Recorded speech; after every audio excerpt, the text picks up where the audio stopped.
If isolation's not done correctly, you can actually make things worse. You can get timing issues that can really collapse your sound stage when these artifacts are replicated into channels. We like to think of ourselves as tire manufacturers for sports cars, right? I think that people often, the feedback that we get is that it's the most cost-effective upgrade that they've experienced. You know, the amount of money they put into it versus the benefit that they got from it, you know, it's just a great investment that way. The Fidelity Exchange. Real conversations for people who take listening seriously. Hey everyone, welcome to the Fidelity Exchange. I'm Drew Baird, founder of Moon Audio, and today I'm sitting down with someone who understands the physical and scientific foundation of great sound, better than almost anyone in the high-fidelity audio world. He is the driving force at Acoustics, a company that completely revolutionized how we control speaker resonance, cabinet vibration, and structural feedback. Their work helps us hear our speakers exactly the way the designers intended them to sound. He's always a great partner to us at Moon Audio and a guy who's deeply understanding of acoustical engineering, and it never fails to blow my mind. Sean Morrison, welcome to the Fidelity Exchange. Thank you so much, Drew. What an intro. It's anyway, great to be here. Thanks so much. So maybe just tell us a little bit about how you got into all of this, you know? What's your story? Yeah, no, great question. It's actually, so my father, Dave Morrison, is the founder of Acoustics. Music's always been such a big part of our lives growing up. It's this has really been an obsession of his for the longest time. You know, he worked 20 years at the Canadian Broadcasting Corporation, had a senior role in the design and construction of their television and radio studios, which at the time was the largest multimedia center in the world.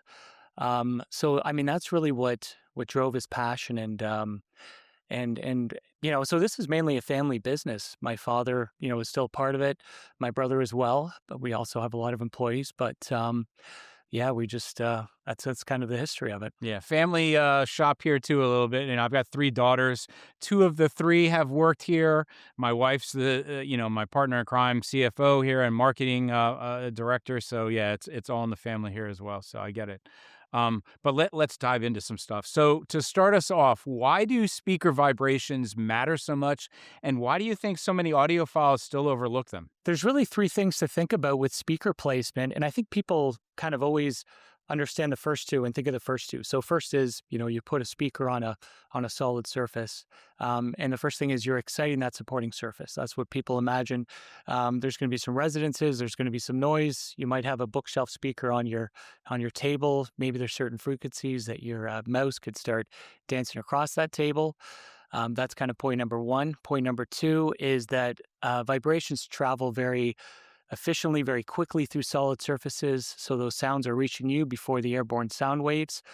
You know, they're traveling very far, very fast. You know, whales can communicate from thousands of miles apart. So, you know, are you annoying your neighbors? Are you kind of creating some sounds in the room?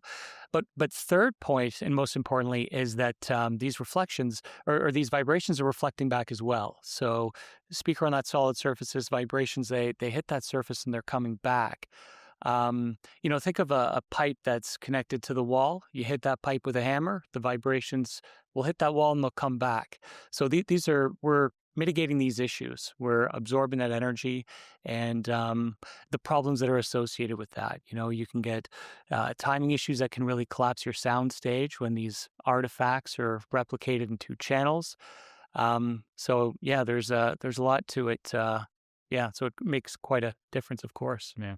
So what do you think some of the biggest misconceptions or myths you hear from customers when they first think about speaker isolation? Yeah, well, number 1 would be that there's a loss of bass or that we're colorizing the sound. Absolutely. You know, there's, you know, it's Newton's third law. For every action, there's a reaction. The cabinet is moving backwards and you're losing all that bass. The bass is getting sucked out. I mean, that is something that we carefully test for and why our products are rated to work over certain weight ranges. You know, we do testing, some of it at the National Research Council of Canada in an anechoic chamber, making sure that there's no colorization, no loss of output at any frequency. I mean, that right there would be the biggest one. But in general, I think that some people just have trouble because spikes were the industry standard for so long that it's hard to wrap your head around a different concept. So people felt that spikes were so important. It's really what they believed in, and so it's kind of hard to get away from that. But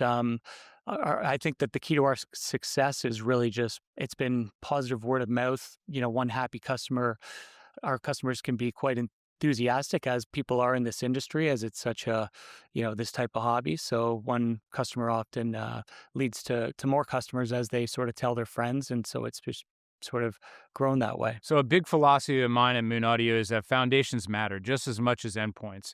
How does that resonate with your own design philosophies at ISO Acoustics? Yeah, no, you're absolutely right. It's really letting the speaker kind of perform at its best. I mean, we like to think of ourselves as tire manufacturers for sports cars, right? And actually now we're working with over 50 manufacturers that are building isoacoustics into their best speakers. The new JBL Summit series has built-in isoacoustics. Martin, Sonus Faber.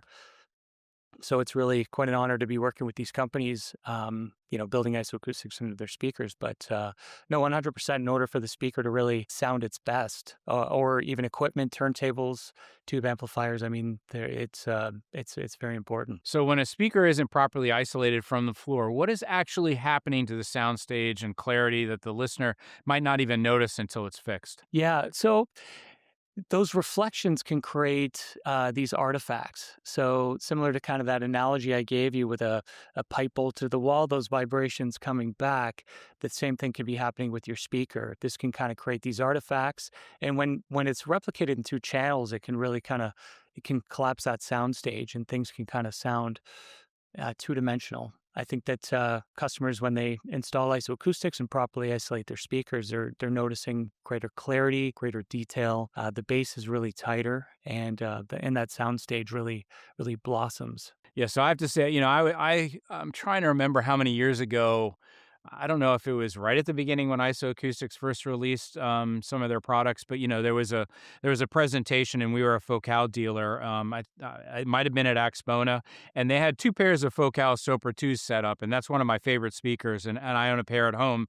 And I was just absolutely floored by the A/B comparison, and they were able to switch it out really quickly. I mean, the dramatic difference that these made on that Sopra 2 was just absolutely amazing. So let's talk about the engineering. How do you design an isolation solution that effectively manages energy without accidentally introducing some sort of new coloration to the music? So we have a patented design, and yeah, I would say that it took this is something. I mean, starting as my father being very passionate about this, even since I was a kid, he was playing with this and using different materials and hanging speakers from bungees and trying all sorts of things. But what we have is a patented design. It consists of a top isolator, bottom isolator, and a connector. And so it's really a function of the materials that we use. So the durometer, the hardness, the viscoelastic properties of it, but very importantly, the shape of it and how the three parts really work together. So it's not just a homogeneous piece of rubber, that could isolate over a narrow frequency range. It's really optimized to work effectively through that audio range. It's also directional as well. As you can imagine, the energy from your speaker is very directional. You've got drivers moving back and forwards. Newton's laws are at play here. So it is designed to be oriented correctly with the logo facing forwards or backwards. And that's just to manage all that energy on axis, which really, we like to say, like brings it into focus. We found that made a huge difference. And I'll be honest to say, the first year that I was using them on the Sopra 2s, I didn't know about that. And so I had mine, not necessarily with the logos facing forward, but I fixed that once I heard about it. But anyway, that's a great segue to talk about some of your new products. So I actually have, here is the bottom plate to a Sopra 2, and I've got the new Neos installed here. And I've got these are the original Gaia ones for the Sopras, and here's the Neo. I mean, the first thing you can notice, I mean, the size difference is pretty dramatically larger.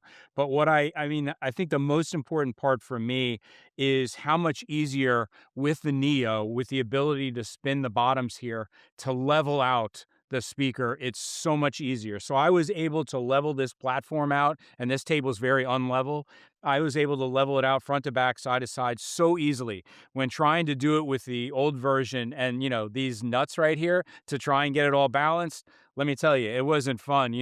I mean, it was worth the endeavor, but just this one little piece addition that you've done is so much nicer, and I like the lower profile. I mean, you can see it's a little while it looks shallower here on the original Gaia one. Actually, with all the nuts and everything, it sits a little bit lower with the new Neo, so it's really cool.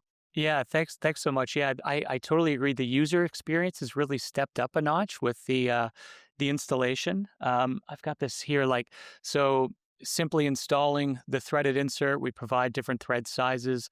The three most common are included in the box. That matches 80% of the time. If customers need a different thread size, I know that the team at Moon Audio is always amazing at providing that thread size that they need. We have a product selector on our website. I believe you even have it on your website. Customers, absolutely, customers can look up their make and model, find out what models recommended, what thread size they need. But the installation is quite a breeze. This is installed first. The Gaia Neo just gets installed tight up against the bottom of the speaker. It has this integrated O-ring. We also used a fine thread pitch on the threaded insert, and what that means is every full rotation just compresses that O-ring by just 1 millimeter, so you can really kind of get the right amount of tension to lock it in place, orient the isolator correctly. Installations become super easy. Height adjustment it's certainly important, focusing the speaker correctly, accounting for uneven flooring. Let's not forget to talk about the sliders you now include on these. So for carpets, for moving the speaker around, the sliders that you have, which we didn't have before, and both, my demo room and my home have carpet. So trying to get it orientated right and in the right position, because once you get these on, you want to play around with placement because things are going to change placement wise from what they were before and after. You may have them in a totally different spot because of what the dampening's doing. And those sliders made it a whole lot easier to move speakers around. Yeah, thanks so much. Yeah, that was, I think, the feedback on the sliders has been quite positive as well. It's just making that setup nice and easy. And also just people can kind of tweak the positioning of their speakers until it sounds right. When you find that right spot, tilt it one side at a time and remove the sliders out of the way. And it just, makes that setup nice and easy. And also we have refined the isolator. I mean, you probably noticed just from the size itself, the isolator's gotten bigger for the Gaia 1 versus the Gaia 1 Neo. So it's kind of a refined isolator. It's taking the same benefits that you would experience with the Gaia, just a little bit of a step further. Yeah, I was just going to add, I really wanted to zoom in on the Gaia Neo line on the new engineering.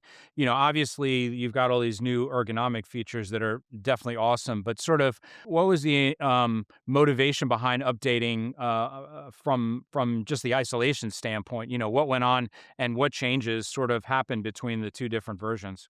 Yeah. So aside from the kind of installation functionality, like the improvements in performance, the guys have been around for quite some time now, and we'd launched a number of products since then. We've worked with a lot of manufacturers and created a lot of isolators for their speakers along the way. And when it came to launching the Gaia Neo, we had an opportunity to kind of take that a step further. It's the guys have been around for, I can't even. Actually, I don't remember exactly how many years it has been now, but just through our testing and development, we were able to kind of take it. It is the same patented design, but again, we've just refined it, and it's taken that a step further. And people often look at generic rubber pads or sheets of sorbothane and think that they do the same thing. What makes the patented isoacoustics approach fundamentally different? If isolation's not done correctly, you can actually make things worse. So I mean, we're just careful and precisionally designing these isolators to work for this application over these specific weight ranges. And I think it's again key the properties of the material and the way that the three parts work together. That makes it so effective. There's a few things that really kind of make our product stand apart. I think it's very important that the bottom of the foot can pivot. Flooring is never perfectly flat, and sometimes it's very uneven. The floors in my basement, poured concrete, are not level at all. Or sometimes you might need to adjust the angle of the speaker because you have a low chair, a high chair. So it's important that the bottom of the foot can pivot to stay level on the floor, or otherwise, it's not going to sit flat, or it can put a lot of strain on the threaded insert, possibly damage your speakers. And then our isolator, of course, is directly in contact with the floor, so there's no vibrations conducting through the housing itself. And then it's just kind of that sophisticated isolator, the top and bottom isolator, the connector that allows us to isolate through that full frequency range. Yeah, so let's talk about the Delos later. Let me get this platform out of the well. So I've got the Delos set up here, and this is the new Techniques Master Edition 1210 top of the line turntable.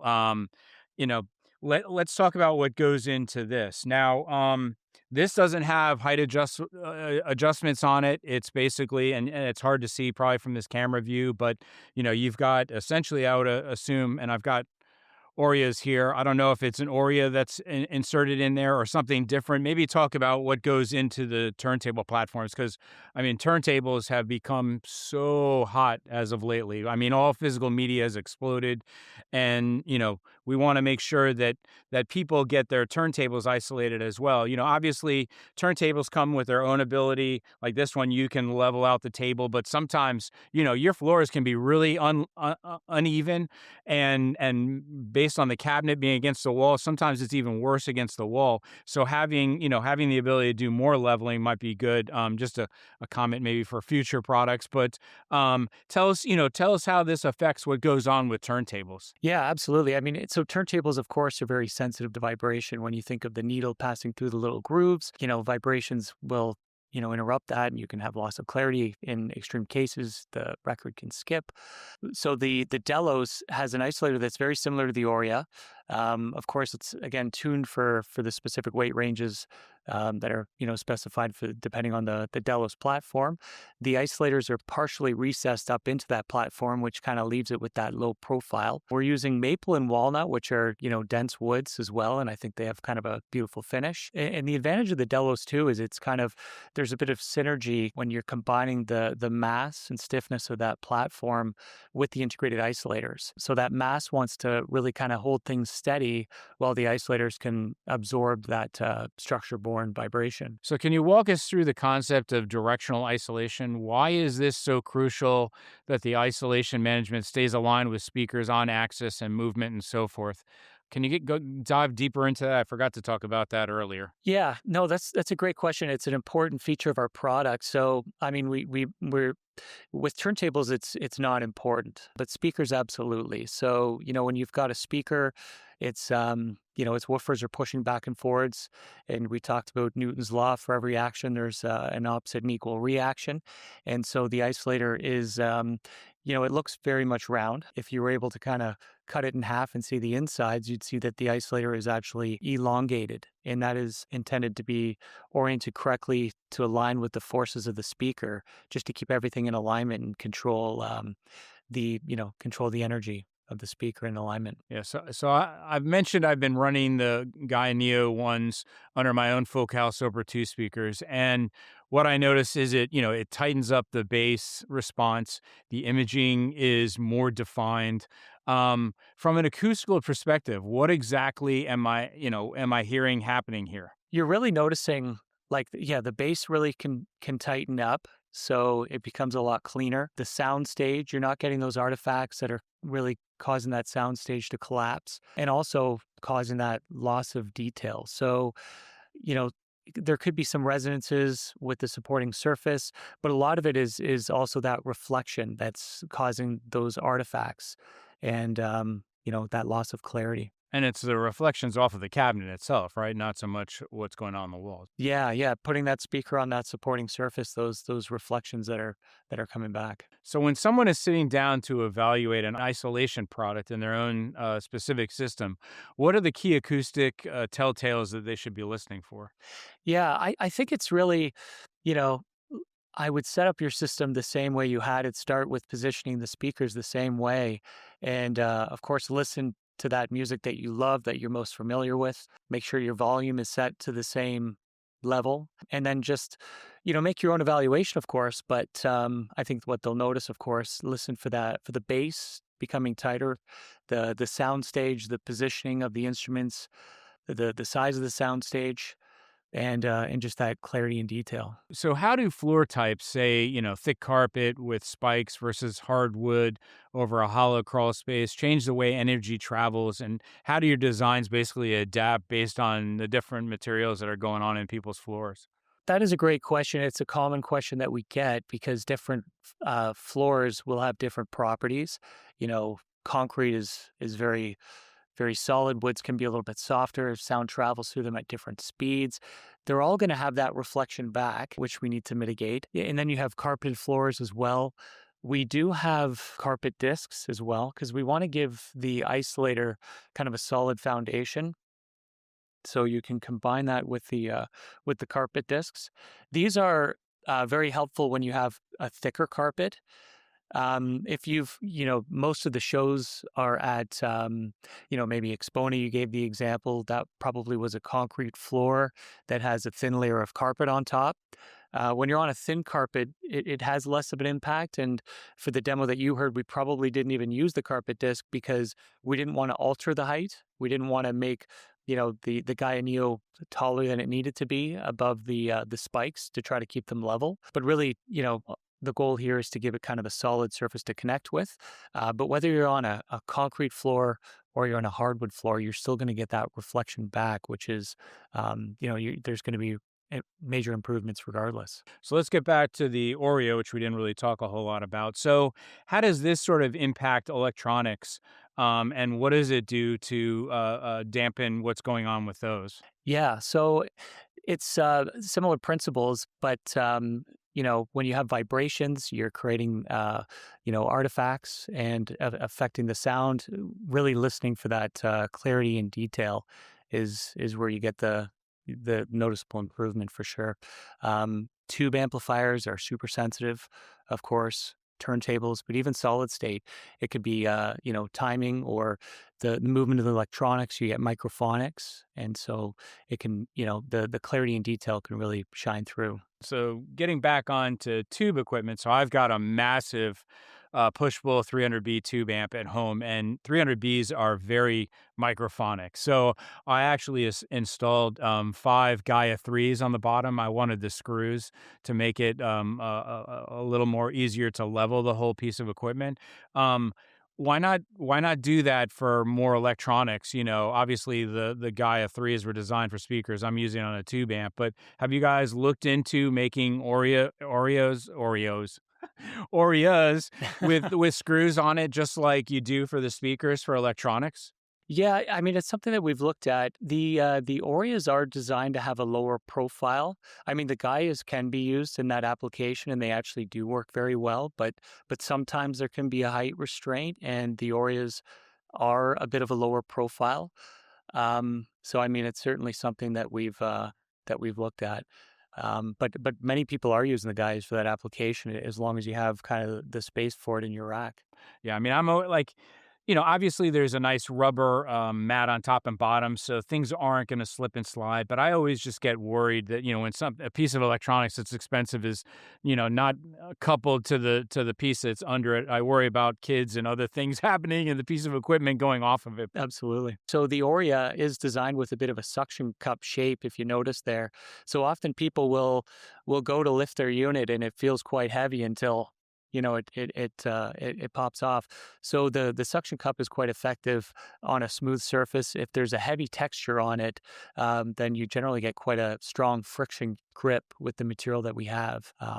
Yeah, great point for sure. Yeah, and I mean, I noticed that on the Gaia Neos.